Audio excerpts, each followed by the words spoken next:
மாறனும் விக்ரமும் சிவா கிட்டையும் ஆறுமுகத்துக்கிட்டையும் பொம்பளை போட்டியில் கலந்துக்கிறீங்கன்னு சொல்லி கிண்டல் பண்ணுறாங்க. ஆம்பளைங்க மாதிரி வீரமான போட்டியில் கலந்துக்கோங்க, என்னோட சிலம்பு போட்டியில் கலந்துக்கோங்கன்னு சொல்லி கூப்பிட்றாங்க. பைரவி ஆறுமுகத்தை அதெல்லாம் போவேணான்னு சொல்லி சொல்கிறாங்க. நீங்கள் எல்லாம் பொட்டைங்க தானடா, நீங்கள்லாம் எப்படா வருவீங்கன்னு சொல்லி மறுபடியும் கிண்டல் பண்ணி பேசுகிறாங்க. இதெல்லாம் பார்த்துட்டு இருந்த அன்னபூரணி கோவமாயி நீங்கள் அந்த சிலம்பு போட்டியில் கலந்துக்கிட்டு ஜெயிக்கணும்னு சொல்லிடுறாங்க. இதுக்கப்புறமா சிவாவும் ஆறுமுகமும் மாறனையும் விக்ரமையும் போட்டு அடிக்கிறாங்க. சிலம்பு போட்டியில் ஜெயிச்சிடுறாங்க. கடைசியில் 20 வருஷமாக ஜெயிக்காத பட்டத்தை இவங்க 2 பேரும் ஜெயிச்சிடுறாங்க. ஊர்க்காரங்களாம் ரொம்ப பாராட்டுறாங்க. ஸ்னேகா தான் கோலப்படியெல்லாம் மறைச்சு வச்சது அப்படின்னு சொல்லி ஒருத்தவங்க வந்துட்டு சாட்சி சொல்கிறாங்க ஊர்க்காரங்கள்ட்ட.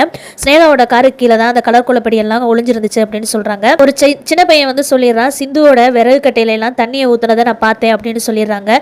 இதனால் ஸ்னேகாவை ஊர்க்காரங்கள்லாம் திட்டி வெளியில் அனுப்பிச்சி விட்டுறாங்க, டிஸ்குவாலிஃபை பண்ணிடுறாங்க. இதுக்கப்புறமா செகண்ட் ப்ரைஸ் தேர்ட் ப்ரைஸ் வந்த சிவாவுக்கும் ஆறுமுகத்துக்கும் ஃபர்ஸ்ட் ப்ரைஸ் செகண்ட் ப்ரைஸ் கொடுக்கலான்னு முடிவெடுக்கிறாங்க. சிவாவுக்கும் சிந்துவுக்கும் ஃபர்ஸ்ட் ப்ரைஸும் ஆறுமுகத்துக்கும் பைரவிக்கும் செகண்ட் ப்ரைஸும் கொடுக்குறாங்க. இதோட இன்னைக்கான எபிசோட முடிச்சிருக்காங்க.